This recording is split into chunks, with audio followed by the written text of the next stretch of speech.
नमस्कार दोस्तों।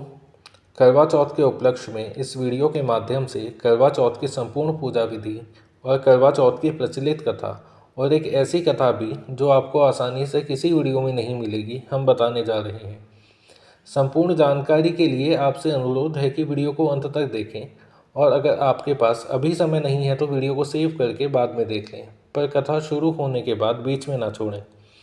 तो आइए जानते हैं करवा चौथ की पूजा सामग्री, विधि और व्रत कथा।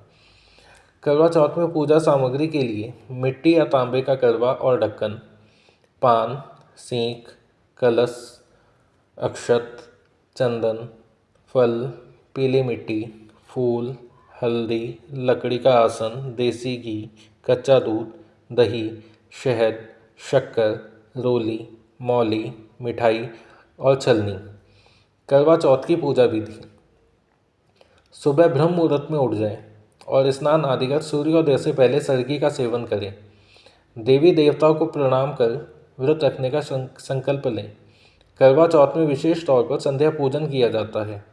शाम से पहले ही गेरू से पूजा स्थान पर फलक बना लें।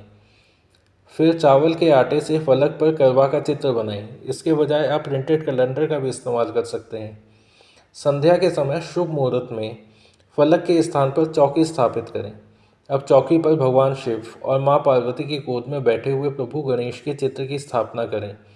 माँ पार्वती को श्रृंगार सामग्री अर्पित करें और मिट्टी के करवे में जल भरकर पूजा स्थान पर रखें। अब भगवान श्री गणेश, माँ गौरी, भगवान शिव और चंद्रदेव का ध्यान कर करवा चौथ की व्रत की कथा सुनें। चंद्रमा की पूजा कर उन्हें अर्घ्य दें। फिर छलनी की ओट से चंद्रमा को देखें और उसके बाद अपने पति का चेहरा देखें। इसके बाद पति द्वारा पत्नी को पानी पिलाकर व्रत का पालन किया जाता है। घर के सभी बड़ों का आशीर्वाद लेना ना भूलें। पति की लंबी उम्र के लिए सुहागनें निर्जल व्रत रखती हैं। इस व्रत में शाम को चंद्रमा को अर्घ्य देकर व्रत खोला जाता है, जिसके बाद महिलाएं चांद और पति को चलनी से देखकर जल ग्रहण कर व्रत पूरा करती हैं। करवा चौथ कार्तिक कृष्ण पक्ष की तृतीया तिथि को मनाया जाता है। इस दिन शाम को शुभ मुहूर्त में कथा सुनकर और मिट्टी के करवे में सींग डालकर चंद्रमा को अर्घ्य दिया जाता है। इस व्रत में सामान्यतः साहूकार के 7 बेटों और 1 बेटी वाली कथा पढ़ी जाती है, जो इस प्रकार है। एक साहूकार के 7 बेटे और 1 बेटी। साहूकार के बेटे अपनी बहन से बहुत प्यार करते थे। साहूकारनी के साथ उसकी बहुओं और बेटी ने चौथ का व्रत रखा था। चौथ का व्रत चांद देखकर ही खोलते हैं। रात को जब साहूकार के लड़के भोजन करने लगे तो उन्होंने अपनी बहन से भोजन के लिए बोला। इस पर बहन ने बताया कि उसका आज व्रत है और वह खाना चंद्रमा को अर्घ्य देकर ही खा सकती है। सबसे छोटे भाई से अपनी बहन की हालत नहीं देखी गई और वह दूर पेड़ पर एक दीपक जलाकर छलनी की ओट में रख देता है। दूर से बहन को दिखाता है।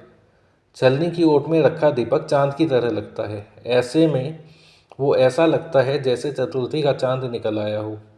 बहन ने अपनी भाभी से कहा कि चंद्रमा निकल आया है, व्रत खोल लें, लेकिन भाभीियों ने उसकी बात नहीं मानी और व्रत नहीं खोला। बहन को अपने भाइयों की चतुराई समझ में नहीं आई और उसे देखकर करवा ने उसे अर्घ्य देकर खाने का निवाला खा लिया।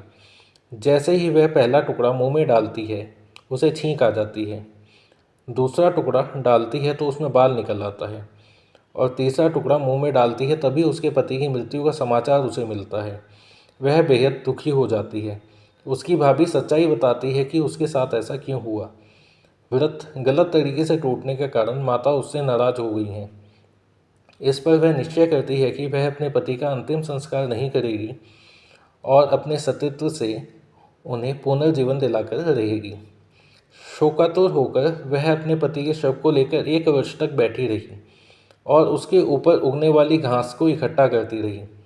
उसने पूरे साल की चतुर्थी को व्रत किया और अगले साल कार्तिक कृष्ण चतुर्थी को फिर से आने पर उसने पूरे विधि विधान से करवा चौथ का व्रत किया।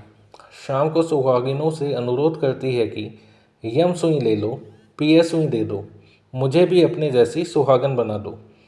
जिसके फलस्वरूप करवा माता और गणेश जी के आशीर्वाद से उसका पति पुनः जीवित हो गया।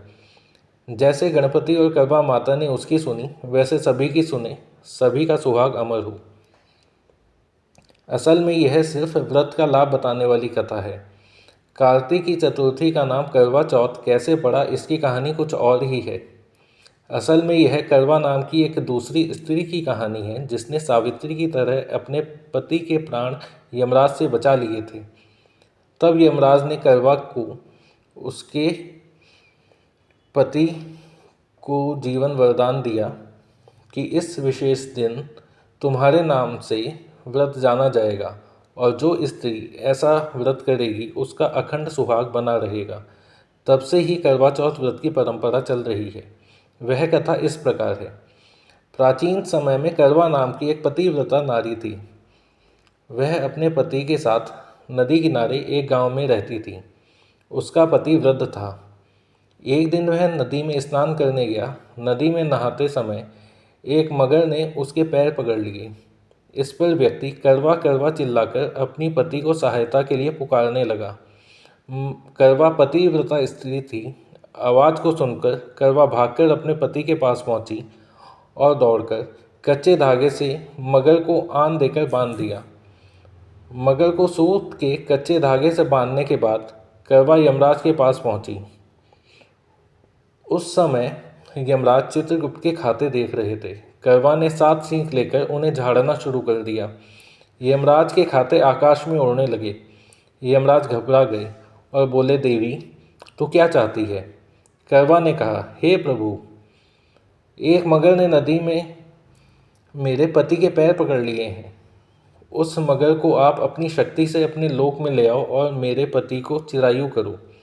करवा की बात सुनकर यमराज बोले, देवी अभी मगर की आयु शेष है, अतः आयु रहते हुए मैं असमय मगर को नहीं मार सकता। इस पर करवा ने कहा, यदि मगर को मारकर आप मेरे पति की रक्षा नहीं करोगे तो मैं श्राप देकर आपको नष्ट कर दूंगी। करवा की धमकी से यमराज डर गए। करवा की धमकी से यमराज डर गए। वे करवा के साथ वहां आए जहां मगर ने उसके पति को पकड़ रखा था। यमराज ने मगर को मारकर यमलोक पहुंचा दिया और करवा के पति की प्राण रक्षा कर उसे दीर्घायु प्रदान की। जाते समय वह करवा को सुख समृद्धि का आशीर्वाद देते गए और यह वर भी दिया, जो स्त्री इस दिन व्रत करेगी उसके सौभाग्य की रक्षा मैं करूँगा। करवा ने प्रतिव्रत के बल से अपने पति के प्राणों की रक्षा की थी। इस घटना के दिन से करवा चौथ का व्रत करवा के नाम से प्रचलित हो गया। जिस दिन करवा ने अपने पति के प्राण बचाए थे उस दिन कार्तिक मास के कृष्ण पक्ष की चौथ थी।